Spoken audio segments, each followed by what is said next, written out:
ఈరోజు జైపాల్ రెడ్డి గారి 6వ వర్ధంతి సందర్భంగా ఆయనకు ఘనంగా నివాళులు అర్పించడం జరిగింది.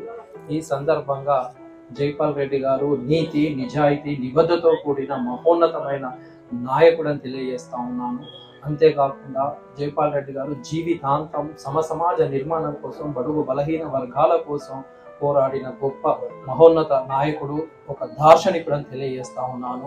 ఆయన ఈ తరానికే కాదు, భవిష్యత్ తరాలకు కూడా ఆయన ఒక ఆదర్శమైన నాయకుడు, గొప్ప నాయకుడని తెలియజేస్తా ఉన్నాను. ఆయన దేశ రాజకీయాలలో, తెలంగాణ రాజకీయాలలో చాలా కీలక పాత్ర పోషించిన విషయం అందరికీ తెలిసిందే. ఈరోజు తెలంగాణ సాధనలో ఆయన పాత్ర, కీలక పాత్ర, తెలంగాణ ప్రజల గుండెల్లో చిరస్థాయిగా నిలిచిపోయే వ్యక్తి జైపాల్ రెడ్డి గారు అని తెలియజేస్తున్నాను.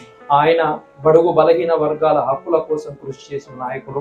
మరియు అంతేకాకుండా ఆనాడు మండల్ కమిషన్ సిఫార్సులో కూడా ఆయన కీలక పాత్ర పోషించడమే కాకుండా బీసీలకు, ఓబీసీలకు 27% రిజర్వేషన్లలో ఆయన పాత్ర చాలా కీలకమైనది. అంతేకాకుండా ఆనాడు కేంద్ర మంత్రిగా, పెట్రోలియం శాఖ మంత్రిగా ఉన్నప్పుడు దానికి పెట్రోలియం అలాట్మెంట్ లో కూడా బీసీలకు రిజర్వేషన్లు ఇచ్చిన మొట్టమొదటి నాయకుడు ఆయన అని తెలియజేస్తా ఉన్నాను. ఈరోజు ఆయన